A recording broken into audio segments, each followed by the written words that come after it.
దేవుని నామానికి మహిమ కలుగును గాక. ఈరోజు దేవుడు మనకిచ్చిన వాగ్దానం మీకా 7:19. ఆయన మరలా మన యందు జాలిపడును.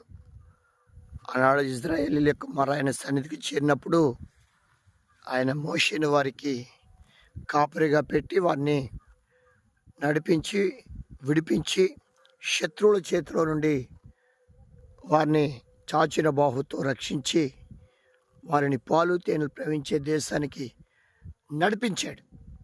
ఆయా సమయాల్లో ఆయా సందర్భాల్లో ఇజ్రాయెల్ ప్రజలు పదే పదే ఆయనకి ఎదురు తిరిగి వారు అనేక సమయాల్లో శత్రువుల చేతికి అప్పగింపబడ్డారు.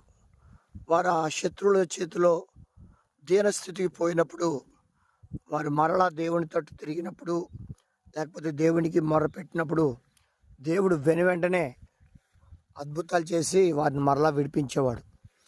ఈనాటి దినాల్లో నశించిపోయే మనల్ని ఆయన వెతికి రక్షించి ఆయన చెంతకు చేర్చుకుని మనకి ఆయన రక్షణానందాన్ని ఇచ్చి మనల్ని పరమకాణానికి అనగా పరలోక రాజ్యానికి వారసుగా చేస్తానని వాగ్దానం చేస్తే మనం కూడా నాడు ఇజ్రాయెల్ వలె సనుగులు సంశయాల ద్వారా లేకపోతే దేవుడు చెప్పిన మాట వినకుండా మనం ఇష్టానుసారంగా మనం ఉండటం వల్ల కూడా అనేక సమయాల్లో దీనస్థితిలోకి వెళ్ళిపో ఉండొచ్చు.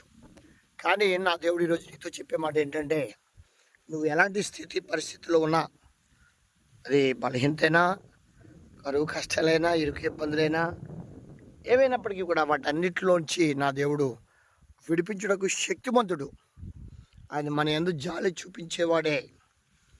ఆయన మన మీద ఆయన కనికరము ఉంటుందని, ఆయన సమస్త కార్యాల మీద ఆయన కనికరం ఉంటుందని.